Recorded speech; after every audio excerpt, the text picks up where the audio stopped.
5000 సంవత్సరాల చరిత్ర కలిగిన విశాఖపట్నం జిల్లా పెదగంటాడ మండలం పాత గంగవరం గ్రామ సముద్ర తీరంలో మత్స్యకారుల ఆరాధ్య దైవంగా ప్రసిద్ధి చెందిన మాధవస్వామి మహాలక్ష్మి ఆలయం వెలిసి ఉంది. గంగవరం గ్రామ శివారులోని సముద్ర తీరంలో కొండపై ఉన్న ఈ ఆలయం వెనుక భాగంలో ప్రసిద్ధి చెందిన సత్యభామ రాయి ఉంది. ప్రతి సంవత్సరం కనుమ పండుగ నాడు మత్స్యకారులు ఇక్కడ ప్రత్యేక పూజలు నిర్వహించడం ఆనవాయితీగా వస్తుంది. సంతానం లేని మత్స్యకార మహిళలను వారి తల్లిదండ్రులు ఈ ఆలయానికి తీసుకువచ్చి ముందుగా మాధవస్వామి సత్యభామలకు పసుపు కుంకుమలు సమర్పించి పూజలు చేస్తారు. అనంతరం ఆలయం వెనుక ఉన్న ఏకశిల రాయిపై ఉన్న సత్యభామ రాయి వద్ద ప్రత్యేక పూజలు నిర్వహిస్తారు. ఈ పూజలు చేస్తే సంతానం కలుగుతుందనే ప్రగాఢ విశ్వాసం మత్స్యకారుల్లో ఉంది. పాత గంగవరం కొండపై ఉన్న ఈ మాధవస్వామి మహాలక్ష్మి ఆలయం పరిసర ప్రాంతాలు సినీ పరిశ్రమకు కూడా ఎంతో ప్రాధాన్యం సంతరించుకున్నాయి.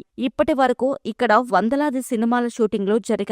కమల్ హాసన్ నటించిన సూపర్ డూపర్ హిట్ చిత్రం మరో చరిత్రతో పాటు చిరంజీవి నటించిన అభిలాష, శివమణి, వంశీ దర్శకత్వ చిత్రాలు, స్టూడెంట్ నెంబర్ 1 వంటి అనేక ప్రముఖ సినిమాలు ఇక్కడే తెరకెక్కాయి. పెదగంటాడ మండలంలోని గంగవరం, దిబ్బపాలెం, పల్లెపాలెం గ్రామాలతో పాటు పరిసర గ్రామాల ప్రజలు ప్రతి ఏటా కనుమ రోజున ఈ ఆలయాన్ని సందర్శించి అనంతరం సత్యభామరాయికి పూజలు చేస్తారు. అయితే గంగవరం పోర్టు ఏర్పాటైన అనంతరం ఈ ఆలయం పోర్టు ఆధీనంలోకి వెళ్లింది. ప్రస్తుతం కేవలం కనుమ పండుగ రోజున మాత్రమే భక్తులు, ప్రజలకు ఆలయ దర్శనానికి గంగవరం పోర్టు యాజమాన్యం అనుమతి ఇస్తుంది.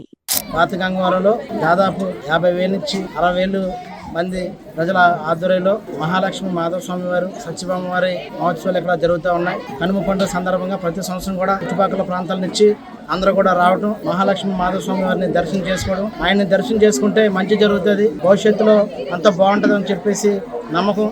ఎన్నో వందల సంవత్సరాల నుంచి కూడా ఇక్కడ వెలిసి ఉన్నటువంటి మహాలక్ష్మి మాధవస్వామి వారి ఆశీస్సులతో ఎంతోమంది ప్రజలు ఉన్నత స్థానంలో రావడం జరిగింది. నేను కార్పొరేటర్గా అవ్వకముందు కూడా ఇక్కడ స్వామి దర్శనం చేసుకుని రావడం, కార్పొరేటర్ అయినాక మనకు రావడం జరిగింది. ఇప్పుడు డిప్యూటీ మేయర్గా కూడా రావడం జరిగింది. మహాలక్ష్మి మాధవస్వామి సత్యభామ వారి ఆశీస్సులతో రాబోయే రోజుల్లో మరింత ఉన్నత స్థానంలో ఇక్కడ రావాలని చెప్పేసి మనస్ఫూర్తిగా కోరుకుంటూ ఇక్కడ ఉన్నటువంటి ప్రజలందరూ కూడా మహాలక్ష్మి మాధవస్వామి వారి ఆశీస్సులు ఉండాలని, ప్రజలందరూ కూడా చక్కగా జీవించాలని, రాబోయే రోజులు అందరూ కూడా సుఖ సంతోషాలతో, ఆయుర ఆరోగ్యాలతో, అష్టాయిషాలతో చక్కగా ఉండాలని చెప్పేసి తెలియజేసుకుంటూ సెలవు తీసుకుంటాం.